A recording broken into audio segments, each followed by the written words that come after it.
pressure on the COVID part of our healthcare system. And this is happening as the QEH braces for a possible surge in the number of people seeking medical attention at the Accident and Emergency Department suspected of contracting COVID-19. Dr. Cave reports the hospital is already seeing evidence of this as the number of reported cases in the country continues to rise. He believes the current wave of COVID cases is being fueled by the Delta variant. At the Queen Elizabeth, we are preparing for this kind of increase in numbers presenting to our accident and emergency department. And actually, we have already seen the number of cases that we identified there. It used to be, in the good months, a couple months ago, 1 or 2 a month. Now we're doing 1 or 2 a day, and they're being transported down to Harrison Point. You know that in Barbados, all identified cases of COVID are cared for at Harrison Point. The Queen Elizabeth Hospital, as best we can, we try to keep people with COVID out of the hospital so as to protect our vulnerable patients. But the interface is accident and emergency, and we are seeing lots more people presenting as suspect, and when we test, we're identifying more. So this obviously is a concern that we have to be ready for. With the steady rise in the COVID-19 cases here in Barbados, Dr. Cave tells the Morning Report as well, there is the possibility more isolation facilities will be required, with Harrison Point Isolation Center almost at capacity.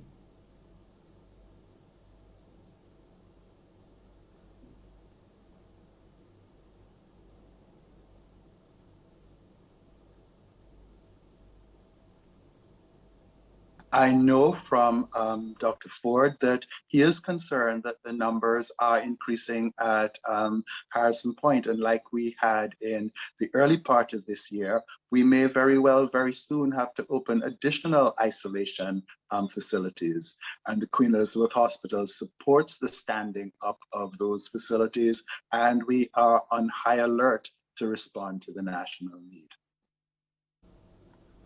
Now, Dr. Cave spoke to me as Barbados will today expand its COVID-19 vaccination program for children's ages 12 to 18. Dr. Cave says this is a crucial juncture in the island's response to the pandemic. He explains children account for a two largest segment of the population to be left unvaccinated. For the society, we can't really afford to have a huge chunk of people unvaccinated if there is a possibility for them to be safely vaccinated. It's still relatively unknown in the children under 5 or 6. People are being very cautious, extending that up to 12. We know that before puberty, things work differently. So there is good biological reasoning to expect in very young children, things may be different. And what seems to be different is the dose in that age group. But once a body, not necessarily the person, but the body has become adult, around 10, 11, 12, around puberty, then the immune system functions largely like an adult. And we know the safety profile of the Pfizer jab in adults. Meanwhile, the immunization unit has issued the vaccination schedule for today. The school vaccination sites for students are Harrison College, the St. Leonard's Boys School, Princess Margaret Secondary School, the University of the West Indies Open Campus, and the Sharon Moravian Church Hall. The non-school sites are Building Number 2, Harbour Road Industrial Park in St. Michael, the Masonic Center in Salter, St. George, and the Eunice Gibson Polyclinic in Warrens. We'll take a break here and come back with more COVID-19 updates.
Rumors have been swirling about another reported death in Barbados due to COVID-19, but this is not being supported by the Ministry of Health in the latest dashboard.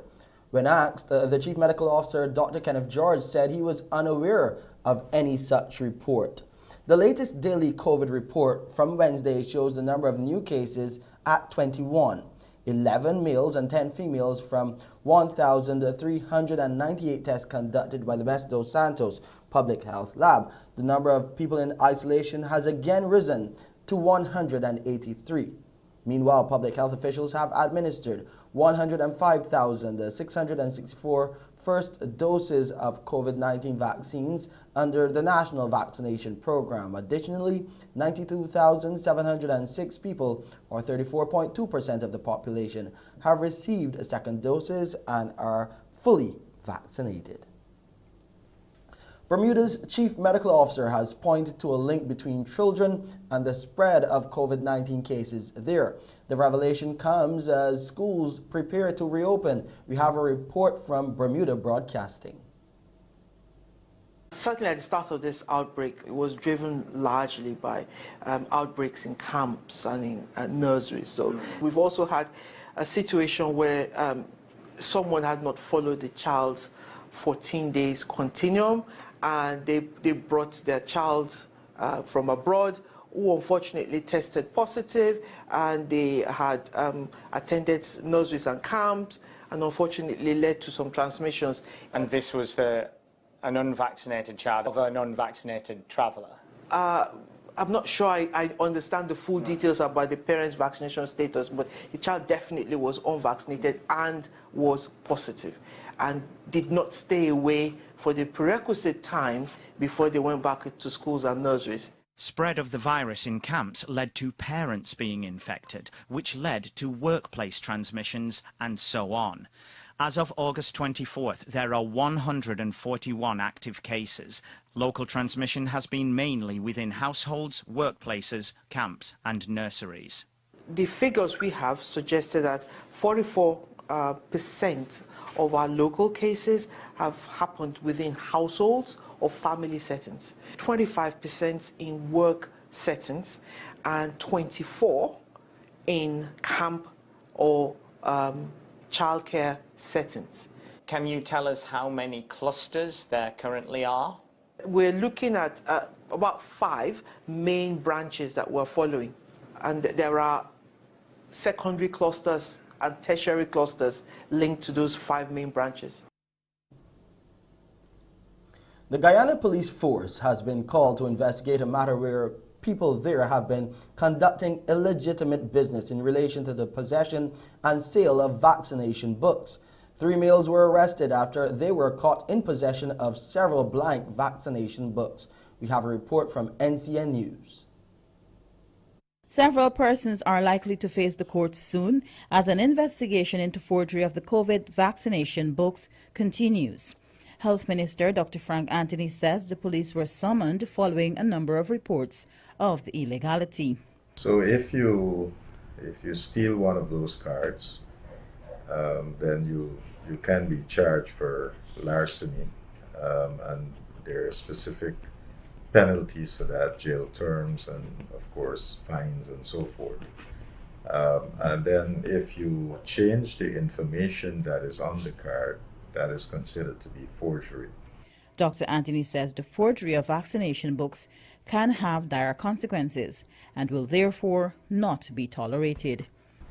We are very serious about this because if somebody is unvaccinated and they pay for a card, then that can lead to several problems, because if they get sick and they present that card, then there's no way of us, well, we'll have to go back and check to see whether or not they were actually vaccinated. On Tuesday, 3 men showed up at the Vredenhoop Health Center seeking to have 2 blank vaccination books stamped. This raised suspicion and the police were notified, resulting in the men being apprehended. A search was carried out on their persons and their homes, leading to the discovery of blank vaccination books, a quantity of stamped sick leave forms, and other health equipment. Going a bit further afield now, COVID-19 in the Asia-Pacific region has been making the news on different fronts. Thailand has passed the 10,000 death mark, with the vast majority of those victims passing in the last 4 months. Taiwan has started using its own vaccine, while Australia and the Australian state of New South Wales has reached a new record for daily cases. More than half of Australia's 25 million people are in lockdown. Hospitals in its largest city, Sydney, are under severe pressure as its home state of New South Wales sets a new daily COVID-19 infection record of 919. This after 2 months of lockdowns. Health officials emphasizing that the way to counter the surge is through vaccinations. The solution is in our hands, and I urge everyone in those local government areas who have access to that vaccine to fill those appointment vacancies and get a vaccine. If we get those high levels, the modelling shows we will change, they are effective, and we will see a decline in cases. Neighbouring state Queensland has paused arrivals from declared hotspots, including New South Wales. Officials say quarantine hotels are full. Across the Tasman, New Zealand has reported the highest number of cases in its Delta outbreak. Most cases are in Auckland, but the entire country is in lockdown. It's stepping up what's been criticized as a slow vaccination rollout.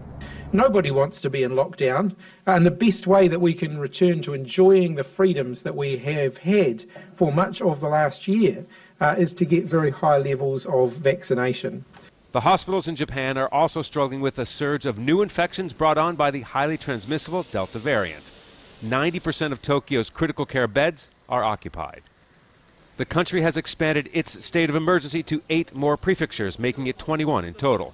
That'll cover nearly half of all Japan's prefectures. And despite restricting movement in Vietnam's largest city, Ho Chi Minh, in July, COVID-19 infections have continued to climb.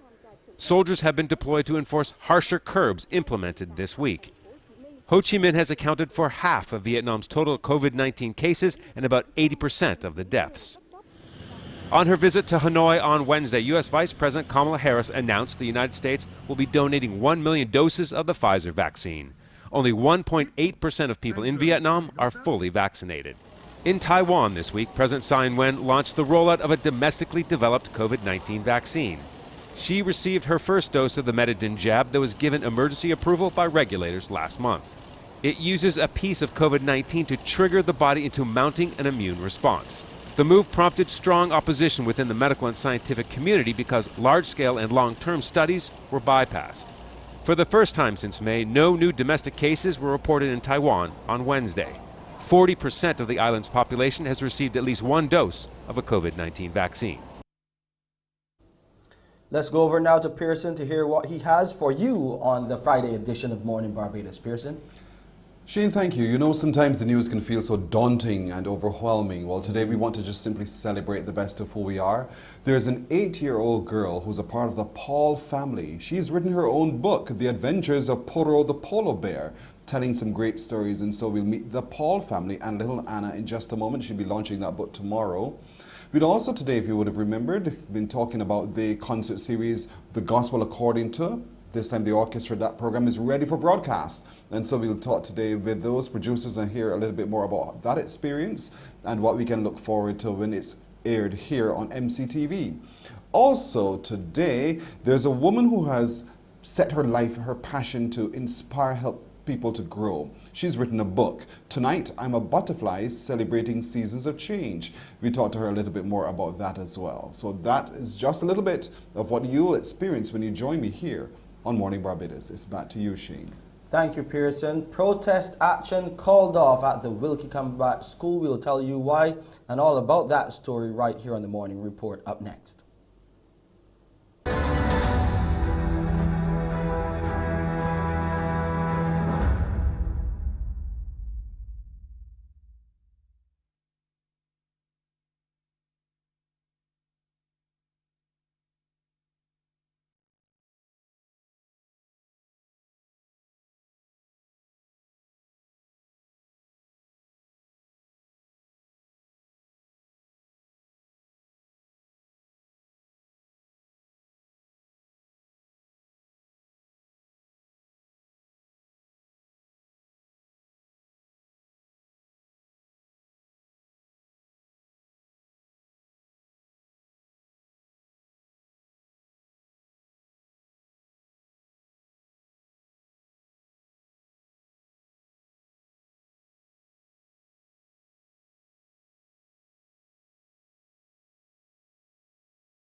Major refurbishment is on the card for the Wilkie Cumberbatch Primary School. Over $2 million has been approved for the institution, which was recently condemned.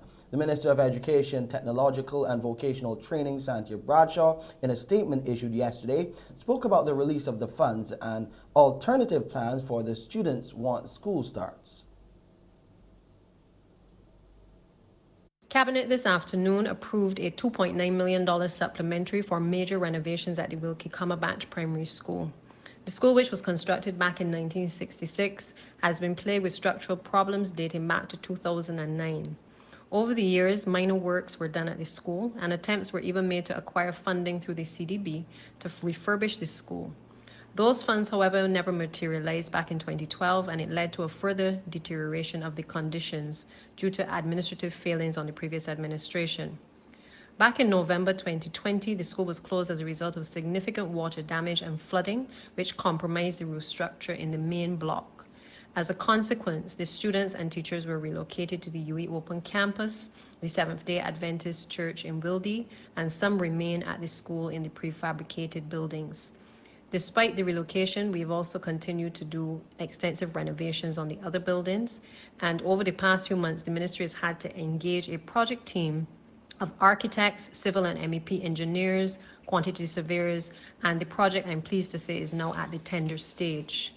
Given that works are expected to take approximately 12 weeks, arrangements are being put in place to relocate the students, and details will be communicated with the PTA shortly to update them on the relocation, as well as plans for the refurbishment of the school. All the Parents Teachers Association of the Wilkie Cumberbatch Primary School has called off its protest action schedule for today. President Vernon Ford said in light of information from the minister, they are happy action is finally being taken. However, concerns remain about the start of the new school term. To date, no one has informed us where our children will be housed, and some parents are considering transfers. At our PTA meeting last night, many parents were quite irate about the timing of the announcement to close the school. Since the minister has said that she will be meeting with us, I hope this is done sooner rather than later. Right now, parents want to know where their children will be going to school come September 20th. As for the money allocated for the school, we hope that these funds will be used to upgrade the school so that it adequately meets the needs of the children. The school needs at least 4 additional classes, another male and female bathroom that can accommodate at least 15 pupils at a time. Barbados could possibly lose millions of dollars in investment and scores of potential jobs if plans for the transformation of the Edgewater Hotel fall through. At the beginning of the month, our Shane Jones traveled to the Bathsheba St. Joseph location where he learned that the international company Water Limited bought the property and is ready to begin some major upgrades. However, there have been stalled, and those plans have been stalled by an adjoining lot which is home to the abandoned Edgewater Villas.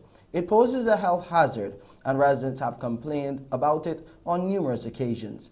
The lot is owned by the National Bank of Dominica, and Water made an offer to purchase and clean it so as to incorporate it in their development. However, the company says it hasn't heard back from the bank after an agreement was made to settle the matter by the end of last month. We would have reached out on my client's instructions and made an offer to resolve the issue, and we gave a deadline of the 13th of August. And in spite of my follow-up, I still haven't heard anything from the National Bank of Dominica or its representative. So we're at the end of the line now in terms of the amount of disappointment my client can tolerate. These comments from Water's lawyer Faye Finisterre paint a picture of frustration which could lead to her client walking away from the entire project. Our client has been extremely patient and hopeful at every turn, to be disappointed at every turn. And the harsh truth is that there are development opportunities in other countries that don't present these sorts of issues. And so, the interest is starting to wane in Barbados. It's too difficult, it seems. And there are other places where investments could be made of the same the same scale with this, well, not the same benefit because there's no place like Barbados, unfortunately, but it's sad to see an investor who's had their heart set on Barbados seem to want to walk away from a project of this scale. Should that happen, Ms. Finisterre believes it would be a huge loss to Barbados and the Bathsheba community. It would lend to the amenity of the area, and there'd also be employment for persons in the area in terms of construction and just the ongoing upkeep of the property. Unfortunately, it also would have meant that if we could have gotten to a resolution of these issues, that the wider Bathsheba community would have just immediately benefited from the fact that the scourge of Parcel B would have been cleaned up. We would have gotten rid of the vermin issues and the vagrancy issues that are plaguing the entire Bathsheba community. Efforts to reach the attorneys representing the Bank of Dominica have been unsuccessful. Shane Jones, CBC News. As the Bahamas prepares for snap elections next month, the former prime ministers have been weighing in on the moves criticizing the current leader. One has even suggested Prime Minister Dr. Hubert Minnis will not be victorious at the polls. Eyewitness News Bahamas has a report. I am still a strong advocate for fixed dates.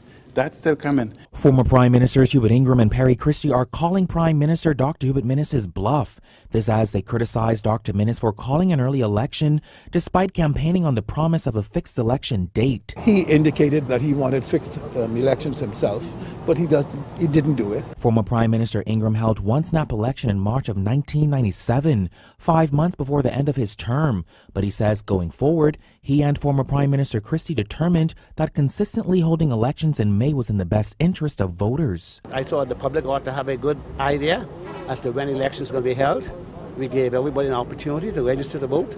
We announced in advance, listen, if you want to register to vote in this election, please register by the end of the month or by the 15th or whatever day it was, and gave people lots of time to be able to register, transfer their voters, etc. That's what I did. Both of the former prime ministers also suggesting that now may not have been the time to call an election. This as they expressed grave concern over the country's stark rise in new COVID-19 infections. I was surprised that he called the election. I assumed that he was trying to preempt the speaker from whatever the speaker was trying to do. At least 60 Afghans and 12 U.S. troops have been killed and dozens of others wounded after two powerful explosions took place outside Kabul's international airport amid a huge and chaotic evacuation effort from Afghanistan. The U.S. President Joe Biden vowed to retaliate against the attack in Kabul, confirming that the bombings were carried out by ISKP, that's ISIL's affiliate in Afghanistan. The U.S. military general Kenneth McKenzie says he expects more attacks as he addressed the media last evening. After 20 years of the U.S. going after the Taliban and pounding them and bombing the actual life out of them, they are now sharing information with the Taliban to try and stop others bombing them. 12 dead, 15 injured, undoubtedly a black day for the US military. What we got was an idea of what happened, that throughout this whole process, people have been coming to the gates at the airport. There, they have to be frisked, they have to be thoroughly searched to make sure they are not carrying a bomb onto the airfield and then laterally onto an aircraft. This is close-up war, said General McKenzie, and he praised the heroism of every single person who had to do these pat-down searches. You feel the breath of the person next to you as you're doing this, he said. And that is the point that he was making, that the way to make this safe is it has to be that close, that involved. And in just over a week, he says they've managed to process 104,000 people by doing that. What was also interesting is he said the threat hasn't gone away, that they are still aware that there will almost certainly be other attacks. Now, they talked about how they could prevent rocket attacks, how they have the ability to try and repel mortars attacking the international airport, but they said they don't have the ability to try and thwart something such as a truck bomb or another suicide bomb, and that has become abundantly clear in the last. Let's go to sports now. The Barbados Royals went down in their opening fixture of the 2021 CPL last night in St. Kitts, Nevis, losing to the host Patriots by well, we'll get that score right for you. But playing at Warner Park, the Royals won the toss and sent the Pats into bat, but could not restrict them from posting 175 for 5. Sherfane Rutherford top scored with 53. That included 2 4s and 4 6s. The player of the match, Rutherford and Dwayne Bravo, they were in action and he made 47 not out. Dwayne Bravo putting on a 115-run 5th wicket partnership. O'Shane Thomas was the best bowler with 3 for 22. Let's look at the highlights from that innings. Jason.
.9 degrees Celsius already, and today will be pretty sunny. That's the forecast, but right now partly cloudy and there's slight haze. It's feeling like 32 degrees Celsius on the outside, and the relative humidity stands at 78%. Barometric pressure 10.7 millibars is where it stands, and those winds are coming out of the east at 22 kilometers per hour. There will be a low tide at 25 minutes to 1 this afternoon. The first high tide will be this morning at 9 minutes to 7, and at 5 minutes past 7 tonight there will be another high tide. Those seas are smooth to moderate in open water. Swells are peaking at 2 meters and holding steady. Today will be mostly sunny with a few brief isolated light showers. And tonight, it will be mostly clear with a few brief isolated light showers. Tonight and today, over the Les Antilles, it will be fair to partly cloudy with a few brief isolated light showers. And here's a quick look at our selected international cities in our international forecast.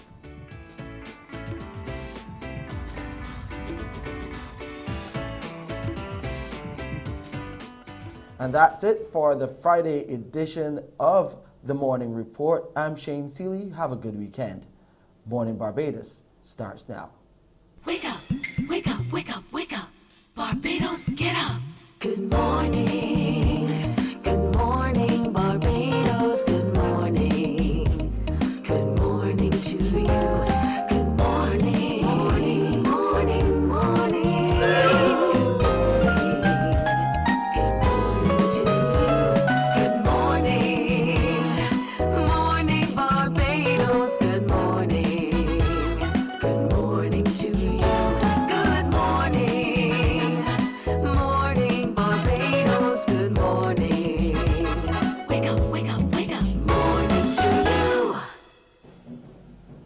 Indeed, a fantastic Friday morning to you wherever you are. Thank you for joining us this Friday morning, the 27th of August, 2021 for Morning Barbados. I am Pearson Bowen, welcoming those of you watching us here in Barbados, also via our website and our social media pages and platforms.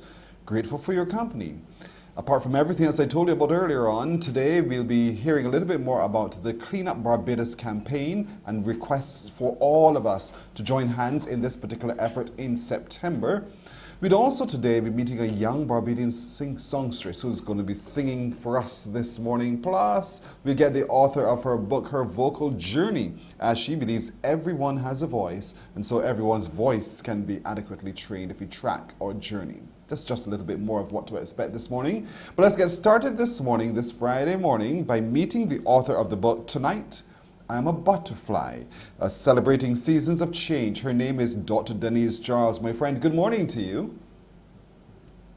Good morning, Pearson. How are you doing? I'm doing great today. How are you doing? I am fantastic. Thank you. You're very welcome. Now, you've put together this book, Tonight, I'm a Butterfly. Tonight, I am a butterfly. And what I like about the whole thing is you've broken it down into seasons, literally the 4 seasons and the 4 stages of one's development. Tell me a little bit about why Tonight I'm a Butterfly and what one can get from Tonight I'm a Butterfly. Well, have you ever seen a butterfly at night, Pearson? Nope. I don't think I've ever seen one. Exactly. You know, so the name itself challenges us to think outside of the norm. And when I thought of this book, when the name came to me and I thought about it, I was thinking about how we move through life and we often have to navigate various challenges. And I thought of nighttime as that time when we are going through difficulties and we are going through challenges and we are yearning for change. But yet within that moment of difficulty and challenge, there can be beauty because the challenges that we face ultimately lead to our own growth, to our own self-development. And therefore, the idea of tonight, I am a butterfly, also speaks to the issue of choice, that we have choices and we can decide to use our negative experiences for our own growth, for our own development, for our own movement in life. So that is actually one of the names of the readings in the book. The book is a book of 61 inspirational readings, and that is the name of one of the readings, and I decided to use it as the title for the book because I thought that it captured well what I was aiming to do in terms of writing the book.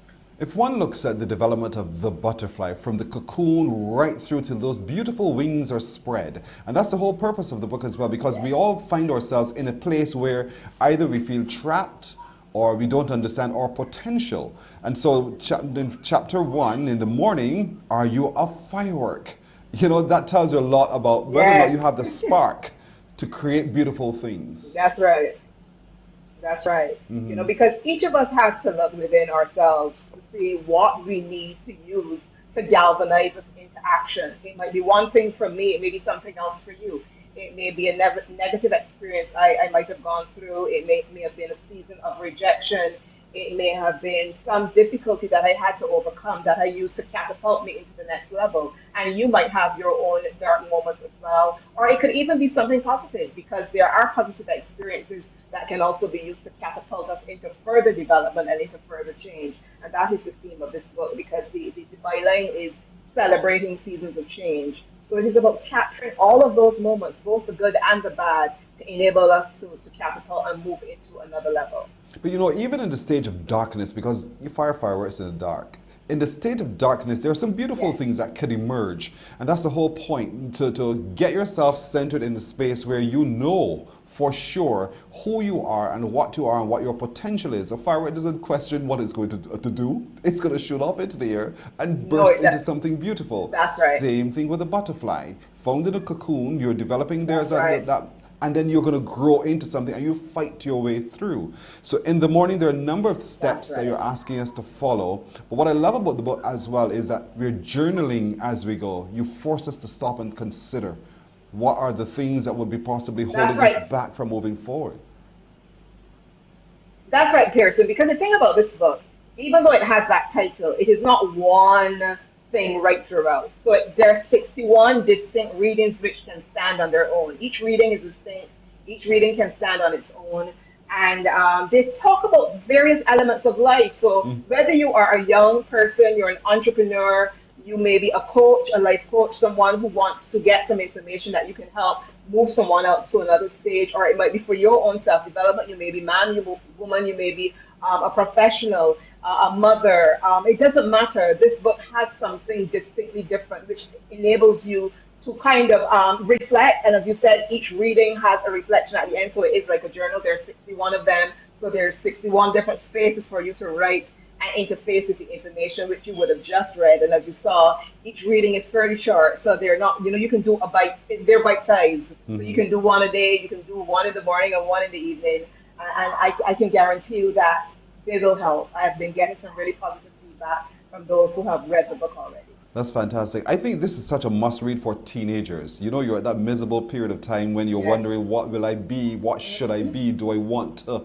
And what are the things that hold me back? And because it's easy to read and because they're life-changing experiences that one would earn from reading this book, a teenager needs to have this in their hand, because the question is asked, do you have a game plan? What is it? Facing your fears. Are you a high order giver? And then we go into the afternoon of our seasons, and while it might sound a little bit like, oh my gosh, it's darkening now. No, it isn't. You're moving into another stage where you're actually beginning to see the sun for the very first time. And so bringing extraordinary to the ordinary, you're called upon now to really begin to flex the muscles and to become. Am I interpreting this correctly? Yes, and actually there's one. Yes, you are, and there's one that is actually very good for middle-aged people like you and I. There's one which is called Reclaiming Our First. Yes. We live in a very we live in an age that is very youth-oriented. Well, I'm still young, but you know what I mean. Mm-hmm. We live in a very youth-oriented age, and sometimes when you reach a certain stage in your life, you can begin to think, is there another first that I can have? I've had all the firsts already. I've had my first car, I've had my first job, I've had my first child, my first relationship, but how do we reclaim first after we reach a certain age in our lives? So this one speaks to the older person, maybe the person who's in midlife, as I said, in 40s, 50s and beyond. What can you do now to push yourself? What can you do to challenge yourself to be better? To be a better person, and really this one, I wrote this out of my own experience, and I found it to be very helpful, even for me, because this book, it has been so powerful that my husband and I, we embarked on a journey at the beginning of the year where we were actually reading it together every single morning and reflecting on the readings and writing about them and talking about them, even though I wrote it myself. I skipped to the end, if you don't mind, because in the final page, on page 274, you write here, for personal change to be sustained and viable, we must find the courage to relinquish the old in order to give life to the new and fully engage every season of change. And so there's a clarion call upon all of us, really, if we want to succeed, if we want to do better, if we want to become our fullest self, because a lot of us just drift through life miserable, not knowing exactly our full potential. That's right. You can be a butterfly. And this book is about being intentional. That's right. That's the whole point. And journal it as you go. So where can I get a copy of the book? Where can everyone avail themselves of this book? Currently, the book is only available from me. I plan to have it in one of our major bookstores very, very soon. Right now, it's only available from me, and it's also on Amazon. So you can give me a call, 239-7514. I'm on WhatsApp, 239-7514. I'm on all the social media platforms, on Instagram, on Facebook. I'm easily to be found on LinkedIn, and you can just DM me, and I will definitely get a copy of this book to you. You can also find it on Amazon. It is such an easy read, everybody. It is, does your gift define you? That's one of the chapters, being an authentic brand. And young people today like to talk about brand. So for you, it's a real good, easy read. Is your life... selfie. Is your life There's a one plan? Beyond the selfie. That's so right. there's a topic for everyone at any season and stage of one's life as well. So it's a really good book for the morning, evening, and so of your days. These seasons change, but as you're changing, you're growing.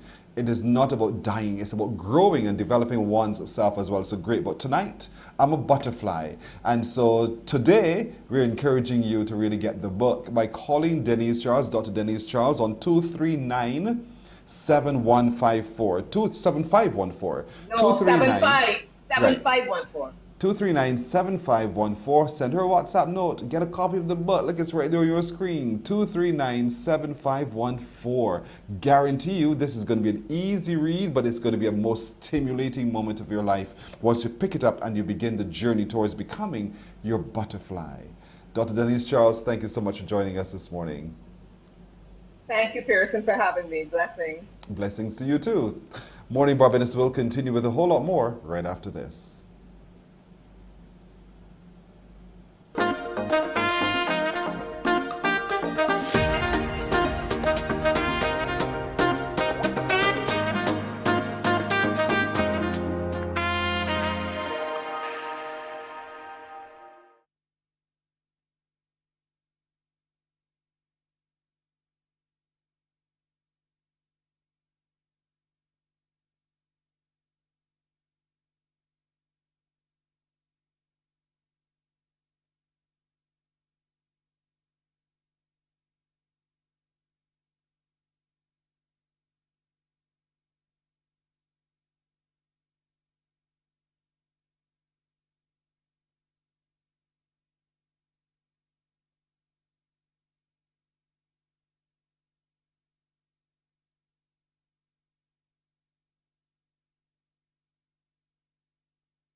Consider.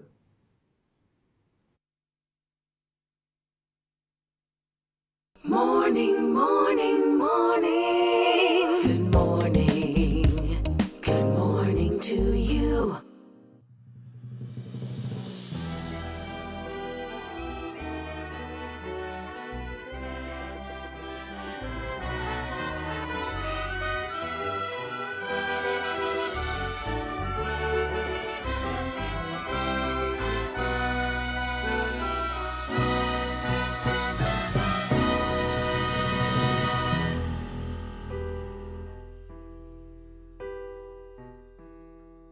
Telling me to forget.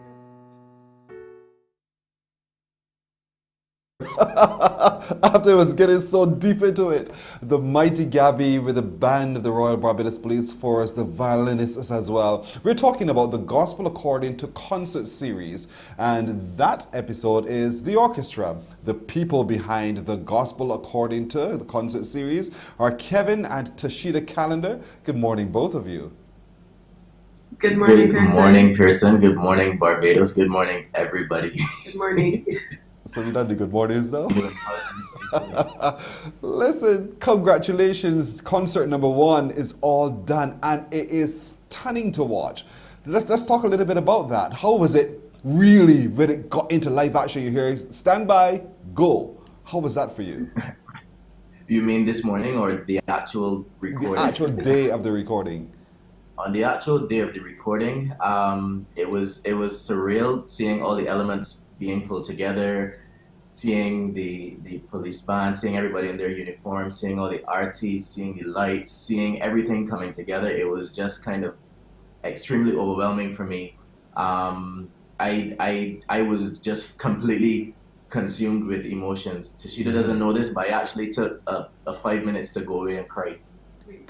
She has no clue, but I actually took those 5 minutes, and I once again, she doesn't know, but I took that time with the Bangays. Good morning to Amanda and Steve, who were an integral part of this production as well. I walked away and I cried with them for a minute.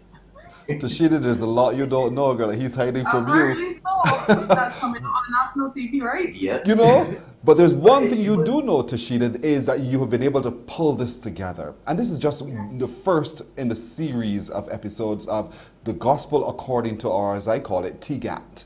And so there you were now, and what do you think is going to be the ultimate experience that we can all get when we begin to watch it, and for sure watch it right here on MCTV platform? I mean, I like to think that it's going to be a musical journey. So this one, while it feels like if we start on a high, you're going to be carried through a journey of music, a journey of history, and a total 360 almost of Barbadian talent and what the island itself has to offer. So it isn't just for locals to experience, but we also want people outside of Barbados to see what our talent is like, what our music is like, what our historical places are like, hence why we are at the beautiful, beautiful, beautiful Farley Hill National Park. And as you can see from that clip, we've been able to do some amazing stuff with the actual building, which is something that we've never been done before.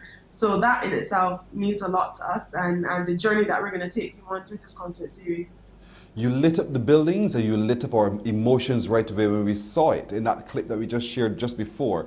And so here we are now. It is off and it is running. The first one is the orchestra. And so we saw the strings added to the Royal Barbados Police Force Band. Who were those strings coming from?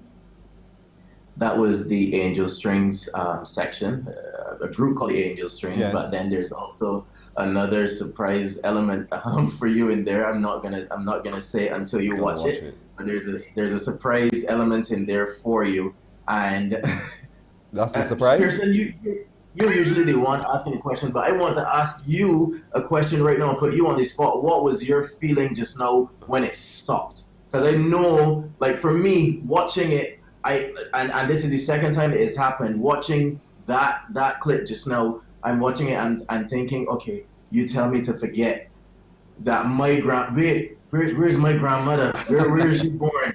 You know, like where's the rest of it? I'm just waiting for more of it. What was your feeling when you saw it? Now listen, I don't normally answer questions on this program, but because it's y'all this morning, I will answer the question. When it stopped, I wanted more. That's the first thing I must admit. I wanted Gabby to get into it and let me go down the road with him. So I wanted to know more, hear more, see more, feel more. And there's my girl, Betty Griffith-Payne. Boy, is she outstanding. So you've had some really great voices joining the orchestra to perform this. Yes. I'm already blown away just by looking at what I've seen. And I can well imagine when people begin to watch it, that they will too themselves experience what I'm seeing. There's been a lot of planning and thought that has gone into it, a lot of the elements that have gone into it, just to make it grand and different and a Carnegie Hall kind of experience right here at Farley Hill in Barbados, just to make it bigger, larger than the norm, just taking it completely outside of the box and just doing it grand. Tashida, you've lit up that building so beautifully. You've set those flowers right there before the monitors. The camera work is moving, and so we feel it as the cameras move. Talk to me a little bit about the production elements. So, of course, as you can see, building amazing. We could have done that without Saram SLD, thanks to Fabian Morris and his team. The floral decor, that literally was done like an hour before we started. And that was done thanks to Dwayne Padmore. He totally blew us away because he gave us this idea of what he was feeling. He was telling us how orchestral sets usually look. And in our mind, we're like, okay, flowers, all right, we'll see how it's going to work. Dwayne said that he wanted to make the director grand. He has to be a centerpiece, so we have to highlight the of the Royal Barbados Police Force Band. Good morning to Mr. Andrew Lynch. And the NCC was also integral in making that possible because, you know, after Elsa passed through, you know, and then that we were coming to do this production in the space, they said, okay, all right, we're going to go a little step further and we're going to clean out inside the house. Like nothing has been done inside the mansion for years. Like, and there, it was overgrown with trees and bush and all kind of stuff. So they took the initiative and cleared out inside so that when lights hit the inside of the building, there's more space that it can just fill the space. Yeah. You know, that we can have the light inside, have the light outside. Just have that to make it just a spectacle. And what a spectacle indeed. So we saw Gabby, we saw Betty B, we saw Joe Slow. Are those just the three voices we'll see in the production? You will also hear the magnificent choir 30-piece, right? About 21. Of the Marlin Gall Boys project. They were amazing. They were like, talk about goosebumps and tears. Once again, I like mixing back the tracks and hearing them, tears, like legit tears. And my eyes sweat regular. Yeah, they're only in J Slow's set So you would really get to vibe with them. I mean, I can't tell you the songs because we got to leave something for you to watch. Yeah. But they did an amazing job. And talk about movements. They had the choreography down pat and yeah.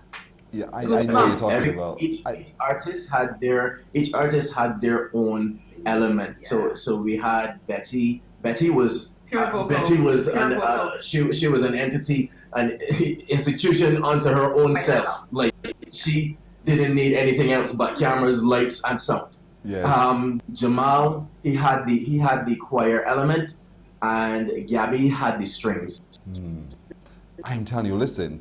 Knowing Marlon Legault and the Voice Project, I know exactly what you're talking about. And because Joslo also went to Coleridge and Parry School and having sung in the choir with Marlon Legault, I must stress all of that. I know that naturally they'll come together to be able to do that.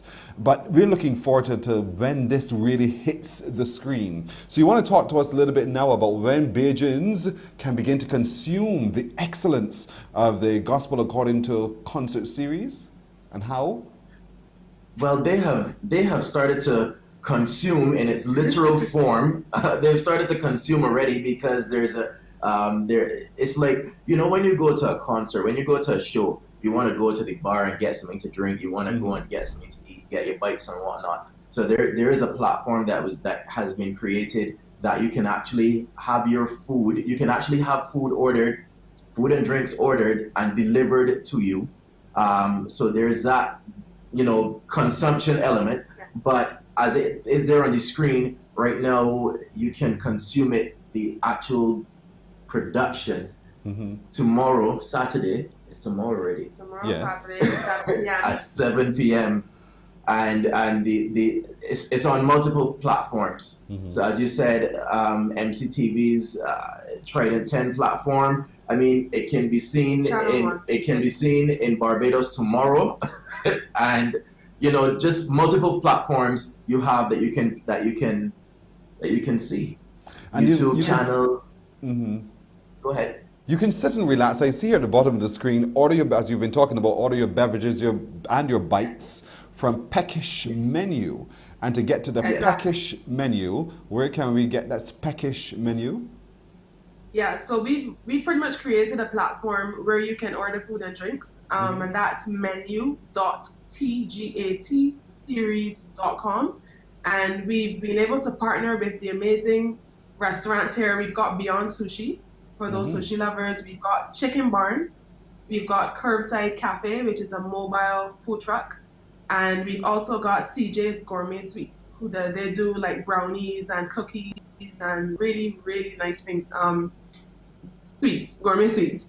And then thanks to our team at The Grapevine, you can get your wines, your Chardonnay, your Bailey. So is your kind of taste on palate, Kirsten? You know, I can correctly enjoying the TGAT series with a bottle of wine there, just sipping and enjoying. And that's the whole point. You would have all of that delivered right to your door thanks to ABC Express. And people have been ordering since Tuesday. Orders since the have been platform coming opened. People have been ordering on the platforms. But I would encourage you to order early because the stuff is obviously done to order. It's prepared to order. And follow the page. Follow the page is TGAT series on Facebook and Instagram. So tomorrow at 7 o'clock is when we can tune in here on our MCTV platform. Behave yourself, Kevin. On channel 116, and you can see it right there. For sure, it's on the Trident 10 TV channel right here on MCTV's platform, channel 116. You are going to sit with your Peckish Menu and you will enjoy the brilliance of the TGAT series. And remember to place your order as soon as possible because it's made to order. And from the menu, you select. So 7 o'clock tomorrow, if you're in Jamaica, you watch it at 6, of course. And wherever across the world you are, you get to see it on your respective platforms. For us here in Barbados, for sure, you can watch it on MCTV channel 116. And this is just the concert series featuring the orchestra. What comes next? What is next is jazz. Ooh. We have jazz. Do you want to hear who? No, Partner? Should I? No. let's just say that have to put up with. there are going to be some instrumentalists that you see often enough, and some that you don't see that often, or some that you see in the background of other instrumentalists. It's going to be amazing. Once again, a nice setting, a nice setup, backdrop, and production period. Look, I'm sure you're seeing a lot more gray hair on my face right now since the last time. It's a challenge, but it's been a good challenge. You're not as young as you used to be. So It is that's the next one coming up. And when are you hoping to have that one? It was that was a tough question. But realistically, it's either going to be late September or the beginning of October. Right, so follow you on social media, stay tuned, of course, and you will continue to inform us as to when next we can get ready for the next edition. But tomorrow night, everybody, tomorrow night at 7 o'clock on those platforms you shared with you just now, but for certain on the Trident 10 TV channel here on MCTV channel 116, you can sit with your peckish menu and order early o'clock, by the way, and enjoy Yeah, so again, remind us how we can order our package menu. So simply, if you go on to menu.tgatseries.com. Easy. Menu.tgatseries.com and you are good to go. Order it, sit, we'll talk about it another time, and we will all experience the best of Barbados in this concert series, The Gospel According to Orchestra, tomorrow night. And we have to say thank you.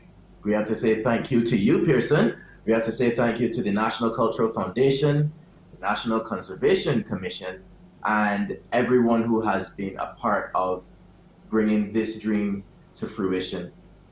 All right.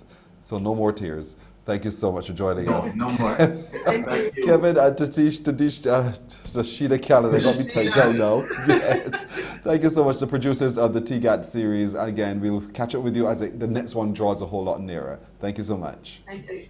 Good. Thank you. So, folks, don't forget tomorrow evening, 7 o'clock on channel 116 on MCTV. Watch it, and then we'll talk about it too. We'll take a break here, and when we come back, there's much more on Morning Barbados. Morning, morning, morning. Good morning. Good morning to you.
Morning, morning, morning. Good morning.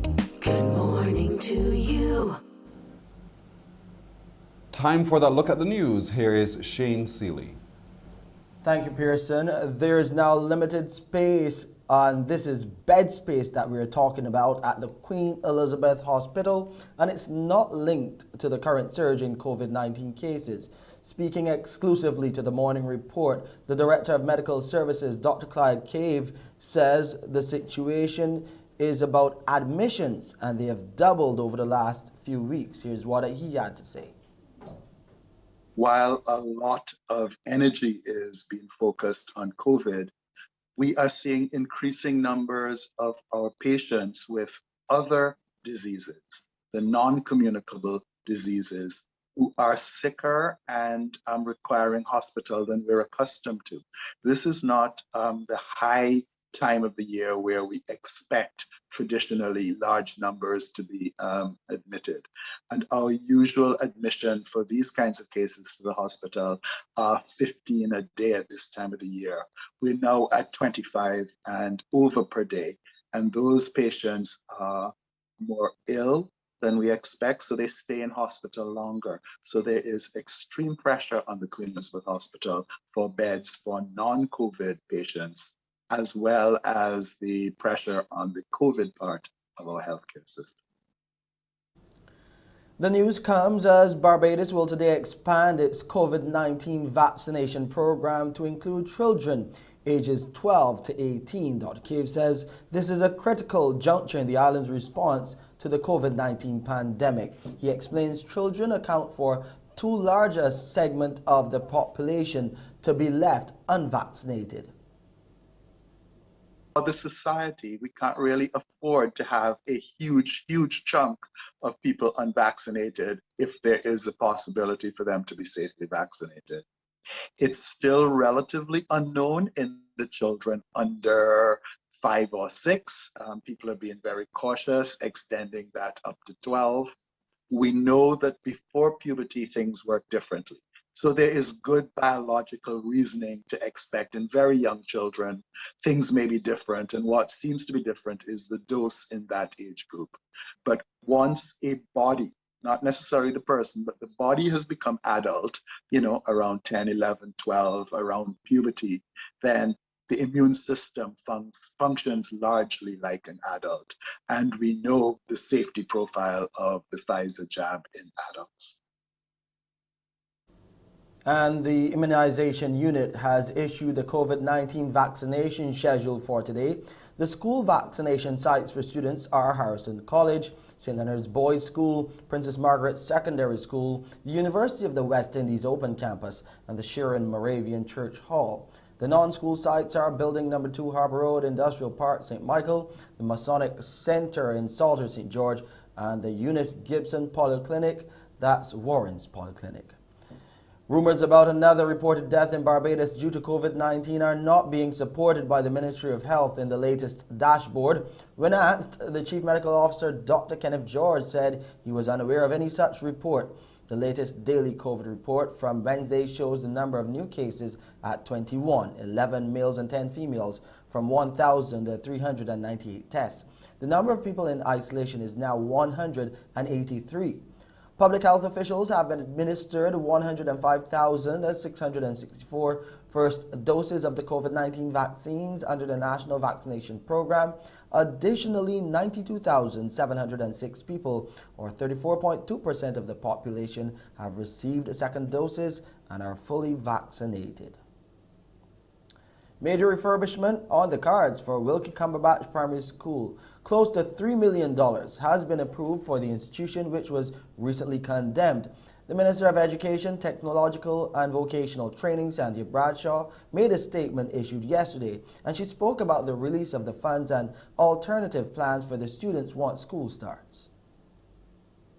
Back in November 2020, the school was closed as a result of significant water damage and flooding, which compromised the roof structure in the main block. As a consequence, the students and teachers were relocated to the UE Open Campus, the Seventh-day Adventist Church in Wilkie, and some remain at the school in the prefabricated buildings. Despite the relocation, we've also continued to do extensive renovations on the other buildings, and over the past few months, the ministry has had to engage a project team of architects, civil and MEP engineers, quantity surveyors, and the project, I'm pleased to say, is now at the tender stage. Given that works are expected to take approximately 12 weeks, arrangements are being put in place to relocate the students, and details will be communicated with the PTA shortly to update them on the relocation, as well as plans for the refurbishment of the school. Meanwhile, the Parent Teachers Association of the Wilkie Cumberbatch Primary School has called off its protest action scheduled for today. The president, Vernon Ford, said in light of the information from the minister, their happy action is finally being taken. And that's our 7 a.m. headline news. I'm Shane Seeley. Back over to you, Pearson. All right, Shane, thank you. Our time is now 7 minutes after 7 o'clock. We'll take a break here. When we come back, it'll be the Crumbs question of the day. Morning, morning, morning. Good morning. Good morning to you.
Morning. Good morning. Good morning to you. It's 9 minutes after 7 o'clock. Time for you to win now with us and Crumbs Bakery by you simply calling me on 228-5562 or 228-5563 because I have a question for you today in today's Crumbs question of the day. 228-5562 or 228-5563. We're going to have some fun. So don't dilly-dally. The question today in our Crumbs question of the day, and I'll give you some options. How often is a census conducted in Barbados? Is it A, every 20 years? Is it B, every 10 years? Or is it C, every 16 years? So how often is a census conducted in Barbados? Is it A, 20 years, B, every 10 years, or C, every 16 years? Which one do you think it is? So you know we can only take only a certain number of calls. So let me go. Good morning to you. Hello. Good morning. Hi, where are you watching from? St. George. St. George. What's your answer for me? It's every 20 years. That is wrong, St. George. Okay, thank you. Oh, you're welcome. Strike. 228-5562 or 228-5563. Clearly we can only do at the most 3 calls. Let's see if you get it right. 228-5562 or 228-5563. How often is a census conducted in Barbados? Is it A, B, or C? Good morning. Good morning. Hi, where are you watching from? Dash Valley, St. George. You're in St. George as well. What's your answer? 10 years. Say it again, sorry. Every 10 years. Every 10 years. And that's your final answer? Yes, please. You don't want to go to C? No, sir. Why not? I just taken on 10. Why? Well, I just taken on 10. Yeah, but why? Give me a reason why. Why not 16? What makes you so certain it's 10? Yes, sir, every 10 years. I think it is every 10 years. That's what you heard. Yes, please. You said you were in Salters? Dash Valley. Oh, Dash Valley. You're just up the hill from us here. All right, madam, Miss Dash Valley. You're absolutely right. It is B, every 10 years. You stay right there on the phone, all right? We'll take some other information from you. So every 10 years, there's a census conducted in Barbados. So now you know, note it, because you never know. The question might come again at some point in time, but the point is, you learn as you go. So the answer is B. Thank you so much for trying, ma'am, and thank you to all of you who've tried as well. We'll take a break here, and when we come back, we're going to pop in with the NCF. Morning, morning, morning. Good morning. Good morning to you.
morning, morning, morning. Good morning. Good morning to you.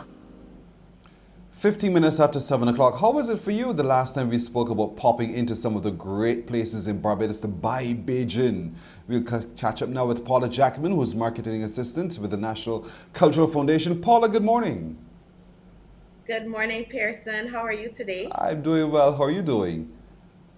I'm good. Happy Good. Jackie Oppel Day to you. You are so right, and likewise to you. Absolutely right. So we're talking things Beijing today and all weekend long. Yeah. Where are you popping in this weekend?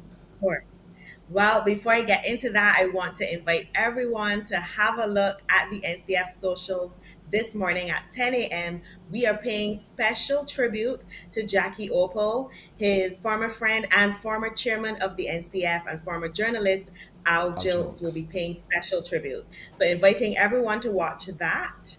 And now let's get into the thick of it. We are popping into Pelican Craft Center this weekend for their Pelican Market Weekend. And there's so much activities happening. I made sure to bring my list so I could tell you all about it. So take me along with you. So what does your shopping list look like as we pop into Pelican this weekend?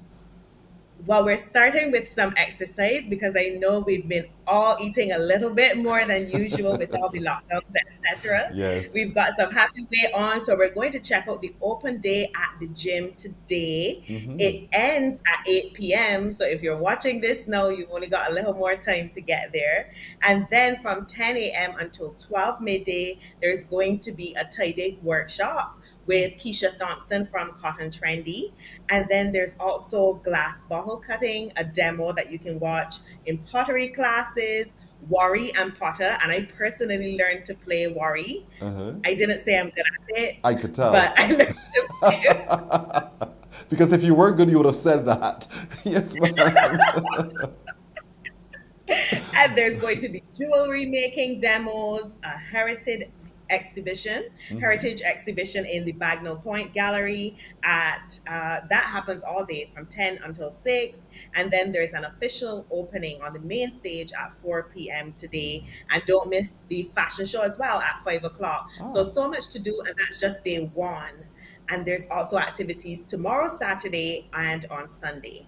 So there's every reason for all of us to pop into Pelican today. I mean, it's Friday, folks. For a lot of you, it's also payday. So it's a great reason to grab hold of these wonderful bargains that you could avail yourself of at Pelican. But it's also a great opportunity to see our craftspeople at work in Pelican, crafting some of the beautiful things that our visitors tend to buy that we shy away from. And we want Bajans to start buying Beijing too. Yes, decorate your home with some of those indigenous Bajan pieces like mortar and pestle. I also learned how to turn the mortar as well on my visit. And again, I didn't say I was good at it, but you guys really need to go down there and check it out. There's pottery classes tomorrow. You can learn road tennis tomorrow, and you can buy so much handcrafted jewelry. It's great, and there's great food as well to add. So you don't want to miss it. You can really make a family day of it, you know, really as you go, because there's something for all ages, and there's something for all stages of one's life as well. And the beautiful thing about the idyllic location of Pelican Craft Center, the Pelican Craft Village right there, is it is next to the sea. So for those of you who are a little bit older who can't go at the same pace that Paula would, then you can recline for just a little while. Let Paula run around and do a lot of the shopping, but you enjoy the ambience of the location. Yes. And there's going to be musical expression. You can just relax if you're not about all that hustle and bustle after the long week. There's musical expressions tomorrow starting at 4 o'clock on the main stage, and you won't be able to miss it. You'll see all our branding, and then you can watch a screening of a very special video from 10 to 5 until 5 o'clock. So you don't have to do the hustle and bustle. You can take in some music, some film, or you can walk the full breadth of Pelican and enjoy all that there is to see. And there are special prizes as well. Luke Lascaris from Bazodi Magazine is going to be there. And if you go up to him and let him know, hey, I know you have praises for me. He's got special praises for the first 3 people to come up to him and bombard him. So you can go right up to Luke and say, Luke, Paula sent me to you, and get your 100% Bajan praise. Because I heard you got prizes for me, Luke. So walk up to him and get the first 3 will get yours for sure.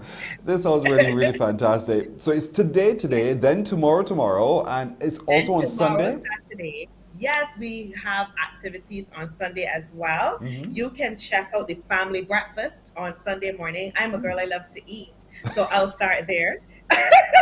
And then there are more demos in Wari and pottery and jewelry making. There's another heritage exhibition, and then there's a Bajan Sunday lunch again, top of my list, because I know somebody is going to have a delicious flying fish that I can absorb. I can't wait. Girl. Don't do that to me so early in the morning. I love the Bajan flying fish for real. So sister, you got a brother right here. But you know, the last time we spoke, you were talking about, if we follow the pop-in series with you, we also have a chance to win. So let's remind folks of that.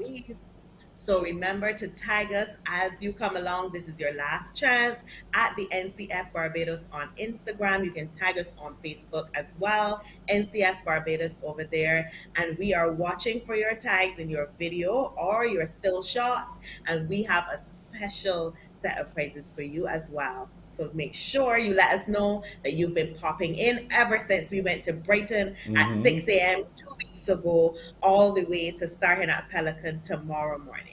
Indeed. So folks, it's on this weekend, starting this morning, right the way through, all through to Sunday. We're popping in this pop-in series with the NCF. But above all, we are supporting Barbadian endeavor, supporting Barbadian products. By purchasing the products, we get to understand how they craft and create. And we ourselves can actually try it too. But we see some Barbadian films, we get to enjoy some Barbadian entertainment, we just enjoy. And we get a chance to win through the series as well. And don't forget starting tomorrow, you can pop in and say, Luke, you got something for me, I want it. And Luke will give it to you as well. Any more queries on this, we can check the NCF social, right? And we can find out more. Absolutely. You can visit our website, ncf.bb. We're always checking our socials at the NCF Barbados. And you can even give me a call. I'm always there. Make sure that you get down to Pelican this weekend, though. There's so much interesting entertainment. There's demos for the kids in tie-dye, and it's super cheap. We're posting about it all day on our socials, and you don't want to miss this wrap-up of the pop-in weekend. So get your Transp and come down here. You got with that word again. Thank you so much. Paula, girl, we're going to get on the Transp and we're heading downtown. Paula Jackman, Marketing Assistant with the National Cultural Foundation, as always. Thank you so much. Much success. Thank you. Thank you, Pearson. You're welcome. It's 23 minutes after 7 o'clock. A break right here. When we come back, we're going to meet the Paul family. Morning, morning, morning. Good morning. Good morning to you.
We're 25 minutes after 7 o'clock now. We are going to meet the full Paul family right now. Reverend Roger Paul, Miss Yes, Krista sir. J. Paul, little Anna Paul as well. Good morning, the Paul family. Good morning. Good morning. Good morning, Barbados. Glad that you can join us this morning. My friend Krista J. It's so wonderful seeing you as always. Roger, haven't seen you in a little while. That I'm is getting true. to meet little Anna this morning. Oh. Yes, So- yes. Very happy to be here. Yeah. Now, each of them is holding a book in their hand. You know why? All of them write. And I don't understand this. How is it that the three of you can be classified now as authors producing work? So who kicked off this whole series of authoring? Was it you, Krista J? Well, yes. I published my first book last August, Tips and Secrets of Pro Radio Announcers. And then this is an ebook. It's available on Amazon Kindle. And I also have 7 Nuggets from the Christmas Story, also available on Amazon Kindle. And most recently, Only Believe Empowerment Study and Workbook, which is a writing based on the song that we have, Only Yes. Believe, that my husband had written. And it's just been quite a journey. And then my husband started writing. One more book to come for her. Yes. So, Wow. And then you were saying Roger started something? yes, well, we started during the lockdown. I realized that children needed something to, to do. And reading is one of those things I realized that is going away from us. And so the Lord impressed my heart to do some children-friendly book. And through the Solarword International Ministry, we started the Solarword book series. And so we have the Christmas series, we have an Easter series, and then we have some of the small books and the Finley series, Right. The Adventures of Finley, the Flying Fish series. And I like it. And there you are with it in your hand at the moment. Finley the Flying Fish. Do not follow bad friends. Stories from That's the right. beautiful island of Barbados. And it's a great read for children. It's written by you, illustrated by Ayan and Rishma Mansouri.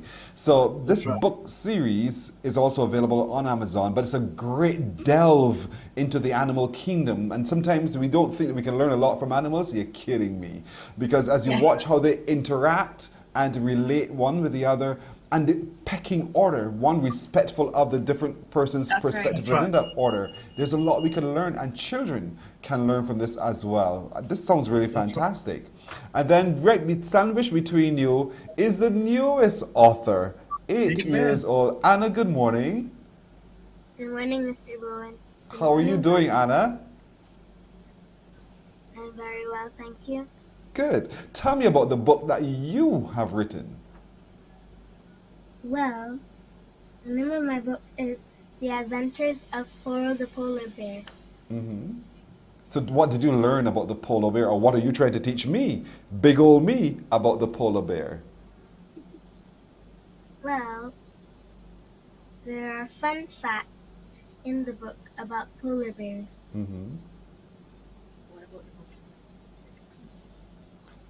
They're little ones who are like you, Anna, who want to learn more about helping others, right? Is that what you're trying to teach all of us about Poro, the polar bear?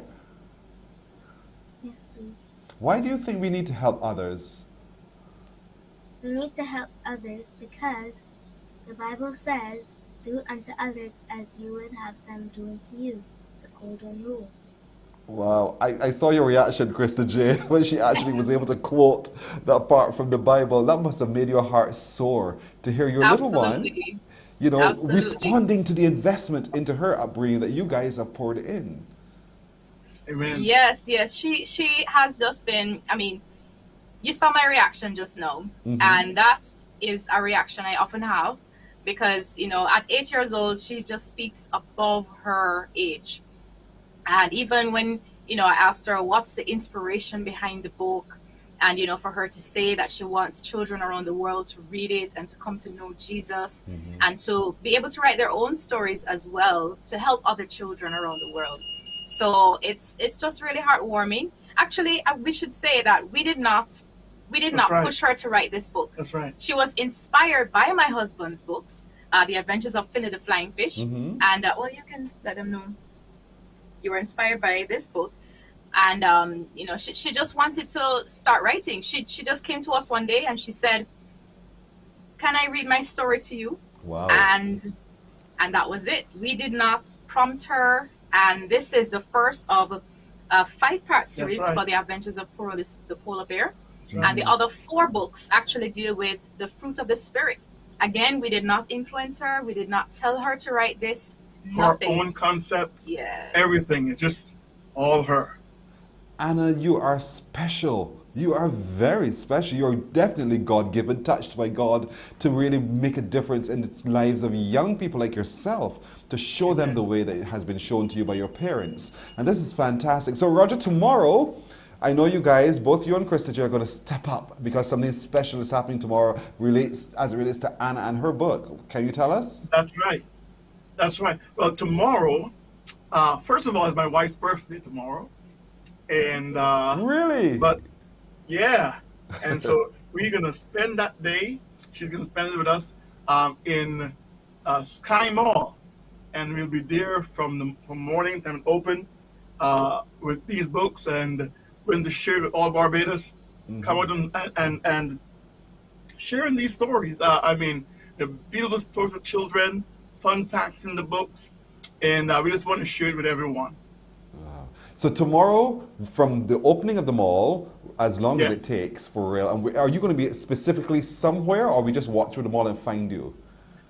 We're going to be somewhere in the middle of the mall. I don't know exactly where we're going to be, but we'll be somewhere in there. You'll be somewhere. So we'll find you somewhere in one of the aisles for sure. So don't leave Yeah. Sky Mall without looking for a little Anna, Paul, Krista J, and Roger as well. It is going to But be... you're going to see these banners. Mm-hmm. You're going to see these banners around, so hopefully you'll find us. All right, fantastic. You have to find them. Take the children down tomorrow, ladies and gentlemen, because Anna will no doubt want to autograph your copy as well. So please bring the whole family down, bring the little ones and experience all of these adventures of Poro the polar bear, helping others, or you can enjoy the Finley the Flying Fish, or any of the book series, and Krista J has so many. And you know, you can actually really engage with the Paul family because there's a lot of teaching, a lot of helping, as well as we all lift each other up. And now Anna has her own series as well, and we want to celebrate with her mother and her tomorrow as we have marked that significant milestone. So folks, Sky Mall tomorrow, meet the full Paul family and get your book autographed as well. Purchase it. It's going to be a good buy. Thank you. It's also on Amazon, and so you can find it there. And thanks very much to Mr. Davison and his wife, who did the printing here in Barbados. Dynamic Colors. Dynamic Colors. Yes. For any author in Barbados, you want some good printing, you can go there. Yes. And please follow us on Instagram and Facebook at the Solid Word Book Series for more information. The Solid Word book series for more information. Yes. Krista J, Anna, and Paul, thank you. Roger, thank you. The Paul family, Yes. thank you so much for joining us this morning. From tomorrow morning, we'll God be bless down you, to Krista. Sky Mall to engage with you as well. So thank you so much. Thank you. God so bless. much. God Have a bless good you. day. Likewise. Morning Barbados continues right after this.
We are 26 minutes away from 8 o'clock right here on Morning Barbados. Our next guest is a beautiful singer. What a voice. She's also an outstanding vocal coach, and she's combined all of that to put together her own coaching guide. Kelly Cadogan, good morning to you. Hi, good morning, Pearson. Morning, Barbados. How are you? I'm doing well. So good to see you again. How are you doing? I am doing well, thank you. Listen, when we play your music on radio, I am transformed into someone else, into somewhere else as well, because your voice has such a range and your dexterity with your vocal cords is amazing. Well done. Thank you very much. Appreciate that. And now you've taken all that you've learned throughout the years and you've put together your own book. Tell us about that. Yes. Okay, so my book is called My Vocal Journal. And I titled it is Every Singer's Guide for Vocal Success. And the reason why it is titled that way is because I want it to belong to the person, whoever is using it. And the purpose of it is really as a guide to track the progress of your journey, on your journey as a singer. And it doesn't matter if you're a beginner to an advanced singer. I think it is important for us to be able to see the process and the progress that we're making as we are on this journey, whether you want to do it as recreation or you want to do it for living. Right, but it starts with a whole ounce of honesty. Part of that honesty is I croak, I get hit high notes, you know, that kind of thing. And then through your book, you're able to guide me as to how I can now better navigate the voice that I have. Yes, because it's the first instrument. And I think because of that, there's so much wrapped into our voices. Our voices determine a lot about how we manage our lives, really. And I think the ability to be able to sing is one of the ways in which God has gifted us all. And I think some people may think that, you know, well, I am not born a singer. You have the ability in you because he has given you the instrument. It is now your decision now to decide, you know, this brings me joy, because most people love music and most people love singing. And I think that when we come into a place where we understand the joy which it gives us, I think it's so important to learn how to use it. And you can see so many different revelations and there's healing in the instrument and learning about your instrument, because it's not my instrument, it's your instrument. That's what the journey of learning how to sing, and whether it be through training or coaching. And the book, My Vocal Journal, is that resource that you have to be able to help you to identify and to be able to see how you're growing on the journey. All right. Someone has written from Germany to say the vocal journey is so well designed. It not only encourages you to record your goals and strengths, but also your weaknesses, the improvements you can and will make as you focus on your vocal journey. I like that you're also encouraged to add self-expression, to feel free to draw, to write. It really does not have to be perfect. And that's why you're saying you're challenging all of us today in my vocal journey. Personalize it. My vocal journey might not be perfect for you, but at least it's part of my journey towards developing the voice that has been given to me. Oh, most definitely. You have to hone your instrument. And I think the beautiful thing about it is that it is on the inside of you. It is not on the outside, like it's just one, like a piano or a guitar. It is yours. And because it is yours, it therefore means it's personal. But however it is personal, it's also very public. And if we understand how to use it effectively, how we can actually use the process of learning how to sing to be able to develop our own personal lives, develop and discover ourselves is critical, I think. So in journaling as well, through my vocal journey, what is it? You give me then some techniques as to how I could approach, you know, whether it's a very high note, a very low note, those kinds of things. Talk to me about how the book transforms my vocal journey. Okay, in the book, My Vocal Journal, what happens? Okay. I'm hearing you. Don't mind that. Listen to me. Yes. Yes. Okay, so in the book, My Vocal Journal, okay, I'm trying to focus a little bit. Right, there you go. In the book, My Vocal Journal, it doesn't tell you about how to hit the notes or how to approach the technique. That's what your trainer or your coach is for. So for any vocal trainer or any vocal coach to be able to use the resource as a guide for the actual singer. So what we do in the vocal journal is that it has three primary areas. There's chapter lesson, your vocal practice record, as well as vocal reflection. So it allows you to be able to track your lesson. So whenever you have that lesson with your coach or your trainer, you actually speak about what you've done as your vocal warm-up, your things you've discussed, what repertoire you're working on. And then the vocal practice record, what it does is it allows you to be able to identify the days in which you actually apply your practice. Because once you finish your lesson, you have to go into a process now of actually applying what you have learned. So in your vocal practice record, it allows you to see what are some of these patterns that I have, like what time of the day do I prefer to do my vocal exercises? What did I actually do? So when you go back to your lessons now, you can be able to share with your vocal trainer or coach how you have been able to develop. And sometimes it's full. Sometimes you only get into two practice sessions, or sometimes not at all, because most people are having regular work schedules. Everybody who does this is not necessarily on the journey of being a professional musician, but most of the people who do utilize it, and they're actually seeing now, oh, I could see and I can track my progress. And one of the greatest things about it is the vocal reflection, because the vocal reflection allows you to be able to identify things about yourself that you've discovered during the week. And it's just not the singing process, but also about, how has my environment changed? How is my home environment or my work environment actually affecting? How am I feeling in my body? How am I feeling as I relate to how I'm eating and drinking in terms of your vocal health?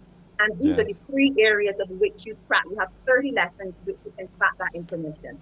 This sounds like such a very practical way of really moving to not necessarily perfection, but to get better, stronger. So it's great for use by vocal trainers, individuals, vocalists as well. And I think it's a group activity as well. We have so many choirs. It'll be good for each person within that construct of the choir to be able in themselves also to track their journey. And then we compare, we contrast, we learn from it. And it's because of the pictures we just saw, how easily it is laid out and how easy it is to fill in, so we can track it as well. You've done a great thing, Kelly. Really great thing. So for anyone watching today who wants to avail themselves and have one of their journals, the My Vocal Journal, Every Singer's Guide to Vocal Success, how can we do so? Okay, you can contact me at 266-0442. It is also available on the website, www.eastpointproductions.com. There are copies available here at the East Point studio, so you can get them here. But it's also available on Amazon as well. If you just check for My Vocal Journal, you will see all the details there. You can purchase it online. You can get it anywhere, pretty much delivered to you in the world. But if you're living in Barbados, or even if you're in the Caribbean and you want to get access to the book, feel free to reach out to East Point Productions, www.eastpointproductions.com. You can follow us on social media, at Facebook or on Instagram, and you could, send us a message as well to get your copy today. Yes, indeed. I encourage you to do it indeed, to check out Kelly Cadogan. She is fantastic, and the work she's offering you today is going to make your experience through your vocal journey even better. Thank you so much, Kelly, for joining us this morning. Thank you so very much for having me. Have a beautiful day. Likewise. Thank you so much. Morning Barbados continues right after this. Morning, morning, morning. Good morning. Good morning to you.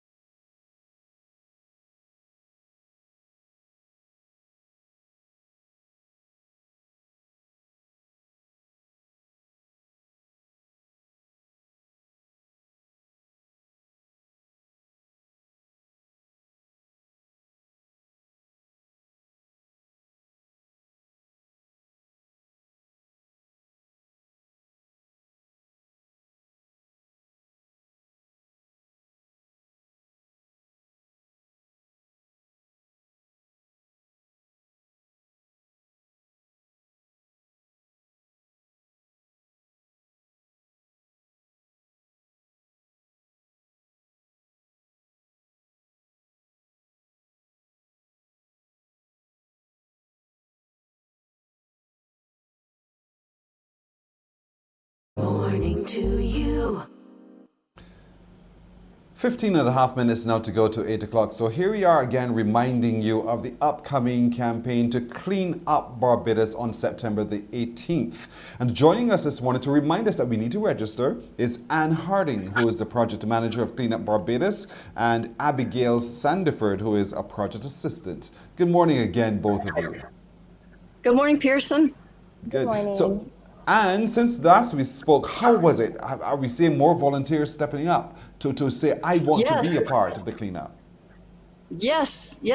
Now we have nearly 400. Last week we had 300. Now we have 400. But there's still room for more. We can help with locations if you don't have one already in mind that you want to clean. And so definitely register. Go online to the Future Center Trust website. Or just register. Google Clean Up Barbados. Yeah, you can Google Clean Up Barbados and the top link will take you right to our registration form. Indeed. So for anyone watching today, they're asking about why? That's not my job. Let's remind them why it's important for us to pick up the thing, Clean Up Barbados. Well, Pearson, I guess the best way I can illustrate it for you is to think about how you feel when you go to the beach and you have to walk through piles of litter and it's, it's really messy and dirty. Okay, think about now, how do you feel when you go to the beach and it's so clean and beautiful and the air smells fresh? There's a big difference. So I think we don't think about enough, about the psychological effects of, not picking up the thing. Yeah, you're right. And I mean, there are lots of open spaces around us that we assume, people assume, that's their natural garbage disposal area. It's not. And we're asking people from this, a change in behavior will come, but it comes from us starting and really stepping up and saying, you know what, from today, from the 18th of September, I will begin that process of change as well. So Abigail, talk to me a little bit about how this project will unfold and what Barbadians need to know about it. Well, right now, I'm in charge of contacting all of the donors. All I know is that people would go online to register, and they would register, group leaders would register their teams. And I'm in charge of contacting all the donors and making sure we have all the equipment necessary, all the gloves, everyone has hand sanitizer, gloves, and whatever they need. And then on the day, they would take whatever they need. This is the groups. They would take whatever they need, and we would be in contact with the equipment, with people bringing the equipment to come and pick up and dispose, and it's all very straightforward. And so far, how has it been going for you in contacting donors and getting response from donors? It's actually been I was very surprised to see the level of interest, because every time I call, they say, oh, we did that last time, or we will contribute this year. Sometimes they don't know what they want to contribute as yet, but they would just say, well, I'm going to go check, but I will be in touch. And it's great to see the positive feedback. It's really nice. And that must be so heartwarming to hear that, corporate Barbados and anyone really has been stepping up and saying, yeah, I think this is also important to me. I like the after pics for sure, but I wish at one point we can get the before pics to be zero, because all the befores and afters are the same. And that's what we're aiming towards, aren't we? Well, yeah, we'd love to have a beautiful Barbados picnic day. Once the pandemic's over, we can't have picnics this year, unfortunately. But yes, definitely. And also, I have to say, Abigail's been doing a great job. And I don't know what I'd be doing without her and the other volunteers. And, we hope to have, like we talked about last time, 1,000 people to sign up. So we hope people will go and register. We do have competitions, and I want to show you a book. You had a girl on earlier, a young girl who had written a book. Yes. Well, this is from my friend Sue True, and she's donated a book and a plush toy, which is really quite nice. It's a conch, and so that'll go to the youngest participant in Clean Up Barbados. We do have prizes. And I love that. So we're encouraging all ages to register. The more you register, the sooner we get the work done and we have a more beautiful Barbados. So registration has started, everybody, because on September the 18th, in your numbers, you can choose to register as a group or the individual, a community as well. And let's really pick up the thing and clean up Barbados as we go as well. This sounds so good. So remind us again, Anne, where we can go to place to get our registration sorted out. Okay, you can Google Clean Up Barbados, and the top link will take you to the futurecentertrust.org website. And there's a registration under the programs in Clean Up Barbados, or you can look up Clean Up Barbados on Facebook, and there's a registration link in all of the recent posts. Well, my hope is that next time we do talk, that we have those 1,000 or more people who've come forward and said, I want to be a part of this cleanup. And Abigail, I want to wish you every success as we continue to reach out. I want it to, actually, as a matter of fact, I want to make your job so difficult, Abigail, because there's so many people that you now need to cater to. And that's the whole point. The more, the merrier, and the more we get done as well. Yes. But ladies, thank you so much again for joining us. And I want to implore all Barbadians to register to clean up and pick up the thing on September the 18th by going to Future Center Trust and registering today or maybe tomorrow. Thank you so much. Thank you so much. Thank you, Pearson. You're very welcome. It's 10 minutes to go to the hour. Morning Barbados continues with some beautiful music right after this. Morning, morning, morning. Good morning. Good morning to you.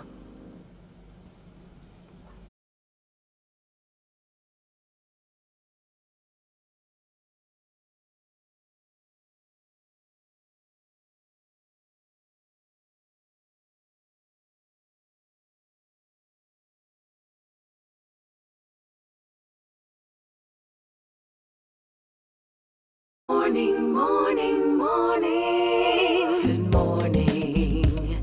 Good morning to you.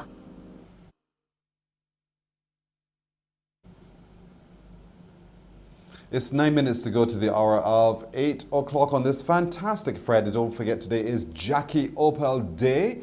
Of course, you'll continue watching us here on CBC TV at 8 o'clock. Just after 8 this evening, we'll have a very special feature on Jackie Oppel all day long on radio. We'll be recognizing the contribution of this Barbadian icon in Jackie Oppel and the work he's done. It's now over 50 years since his passing, but the memories are continuing to flow. We still enjoy the music, the idiom spooge, which he's been significant in developing as well. So keep listening to our radio stations, 98.1 The One, 94.7 The Best 24/7, Q100.7 FM, and all over Barbados. Let's just begin to recognize this icon. Let's celebrate him, Jackie Oppel. The stories are regaled all over the place. The NCF, if you go to their social this morning as well, Al Jilks, who's one who's been a part of Jackie's performances and development throughout the years he's been alive. Al will tell the stories, and Al has quite a few stories to tell as well. So we're looking forward to you engaging with the National Cultural Foundation on that as well. We know recently here on TV, Cleve Scott, Dr. Cleve Scott, would have given a lecture in recognition of the contribution of Jackie Oppel as well. So there's a lot to do today, but we love the music, Cry Me a River, and a whole host that he has done. You gotta pay. And of course, if you love that music and you love listening to that music, listen to our radio stations. The One.bb, The One, 98.1 The One, 94.7 The Best 24/7, or Q100.7 FM. That's where you will enjoy the music of Jackie Oppel. Today, Jackie Oppel Day. I know for a lot of you, your eyebrows have raised because they say, huh? Yes, it's the first of the nationally recognized day, one day to recognize Jackie Oppel, August the 27th. And you're wondering why? Listen to the radio stations to find out why. But Jackie Oppel himself, died tragically in March, over 50 years ago. And it stunned a lot of people. And when you listen to the stories, you're hearing what happened the night before that tragic accident and how it shook Barbados indeed, and how people responded to his funeral. There's so many stories that the mighty Gabby has shared over the years. We've heard from Sid Jones, from the members of the Troubadours. We've heard from Aja, who himself, they've just released relatively recently a monument in the St. Mary's Cemetery in recognition of the contribution of the one and only Jackie Oppel. And if you go down there, you'll see his grave. And you begin to relive a lot of those memories and acknowledge the man and his contribution to the musical landscape, not just in Barbados, but in Jamaica. As a matter of fact, the stories are told that, so many times over, the Jamaicans felt he was theirs And of course, we said, no, he ain't yours at all. He's ours. You'd also hear today, so some of those stories about, how he would have performed with some American big stars and made them look small. I am telling you, the stories are legendary, the music is available, and the people are available to talk it up as well. Looking back this evening with Mark Williams, we'll no doubt be focusing a lot. Mark has a lot to share. Mark has been a part of Jackie's time on this earth as well, and Jackie's musical career as well. So there's a lot to talk about today as we recognize that man, Jackie Oppel. We're trying to get a young lady on the line, but owing to how things can happen from time to time, we're not quite hearing her.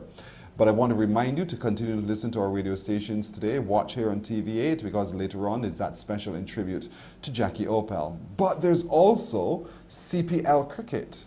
CPL, we didn't win. The Barbados Royals did not win its first match, but nevertheless, we will continue to support our team, and in support of our team, we will watch all of those games, whether live or tape delayed. There are 2 games a day, 10 o'clock and 7 o'clock. 7 o'clock is our evening news, so we'll tape delay the 7 o'clock game. 10 o'clock, we might very well have some of those games live where possible, but just keep watching. We will keep telling you of the CPL schedule of those games and when you can actually begin to see it live or not. You were saying something to me. I want to encourage you.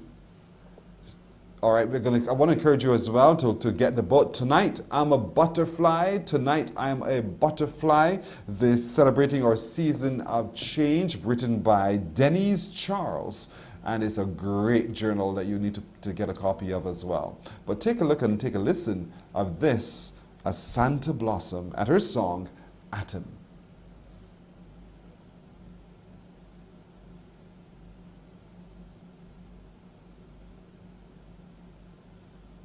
All right, we're going to try to get that played for you in just a little while to showcase some more of the talent of Barbados.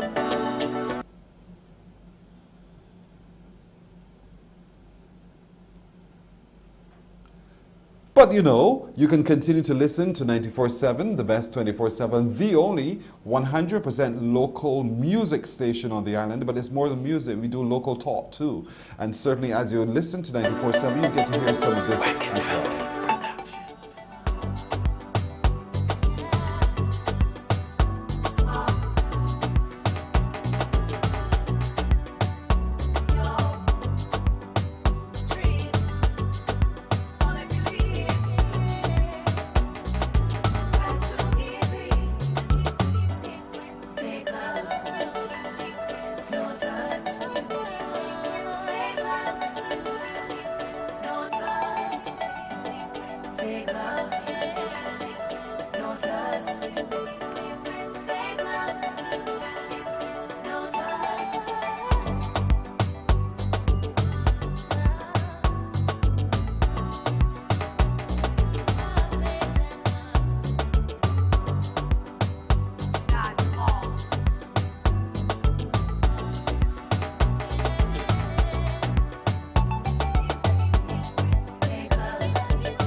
You heard the instrumental version, A Santa Blossom. It's her brand new song. It's called Atom. Of course, keep listening to our radio stations. You'll hear a whole lot more about that. We were hoping to have her, but owing to technical difficulties, she couldn't come through to us. But tomorrow, there's a lot going on. Like, for instance, at Sky Mall, little Anna Paul is going to be launching her book called Poro, the Polar Bear, Helping Others, under the Adventures of series. She, along with her father, is the Adventures of Finley the Flying Fish. This is the Reverend Roger Paul. And Mummy Krista J. Paul will be there as well. So they're going to be showcasing their books in Sky Mall tomorrow. I want to encourage you also to pick up Kelly Cadogan's book, My Vocal Journey, and you begin to journal your journey through becoming better vocalists as well. And don't forget, tonight, I'm a Butterfly by Denise Charles is also available. All of these books are available online. Also tomorrow, pop in, starting today as a matter of fact, pop into Pelican Craft Center. There's a lot going on there with the NCF, and tomorrow and on Sunday as well. but we got to go. We thank you so much for joining us today and this week. We look forward to seeing you on Monday, should God spare life. Have a great weekend. Bye-bye. Wake up, wake up, wake up, wake up. Barbados, get up. Good morning. Good morning, Barbados. Good morning. Good morning to you.